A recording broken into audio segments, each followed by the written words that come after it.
We are Islamic Republic, Part 30. What was meant by two nations?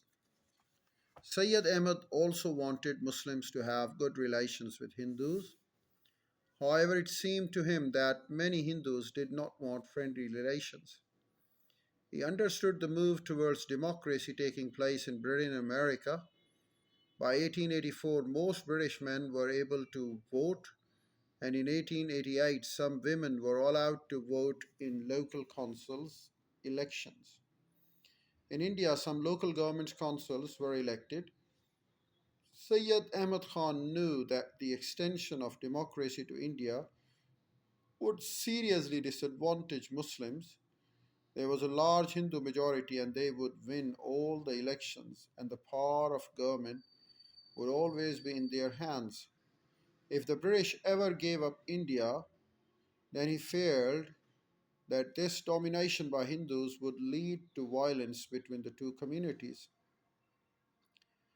The answer to this problem was, he said, for the British to treat the Muslims and Hindus separately.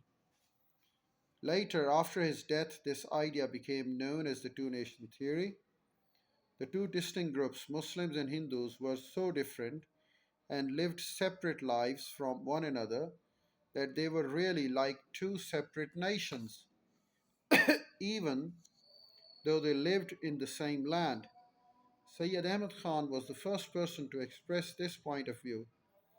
For many Muslims, this offered some hope against the threat of Hindu control. We can see that Sayyid Ahmad Khan was anticipating the events that eventually led to the creation of Pakistan. Why did Sir Sayyid Ahmad Khan not support the Indian National Congress? Educated Indians were increasingly debating the way in which their country was being governed.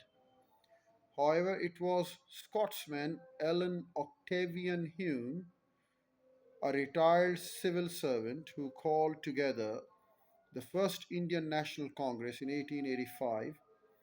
This great nationalist movement he founded is usually known simply as the Congress. Well, Hume wanted a more democratic system of government. When 72 delegates met in Bombay in 1885, they included only two Muslims. This was mainly because Sir Syed Ahmad Khan was so strongly opposed to the kind of democracy the Congress was calling for. He thought that it was not the interest of the Muslims but was very much in the interest of the Hindus. Indian National Congress. This was set up as a broad based political organization in 1885 to represent the political concerns of all Indians in their dealing with the British. Its birth was held by two liberal minded British men, Sir Alan Octavius Hume, and Sir Henry Cotton. From the start, however, it was dominated by the Hindu majority.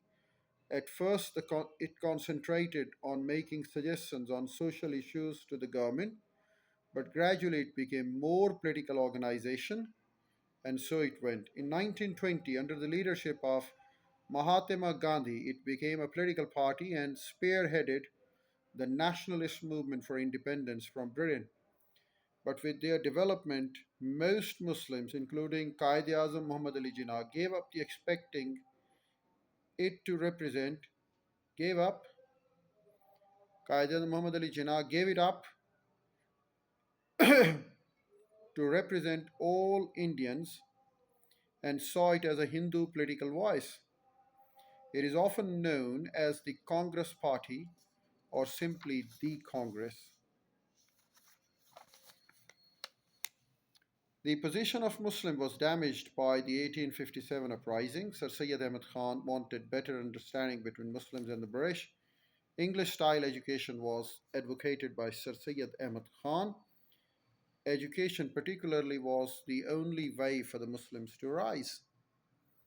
Hindu and Muslims were like two separate nations. Muslims feared majority rule would give too much power to the Hindus. Sayyid Ahmad gave Muslims hope for the stronger future.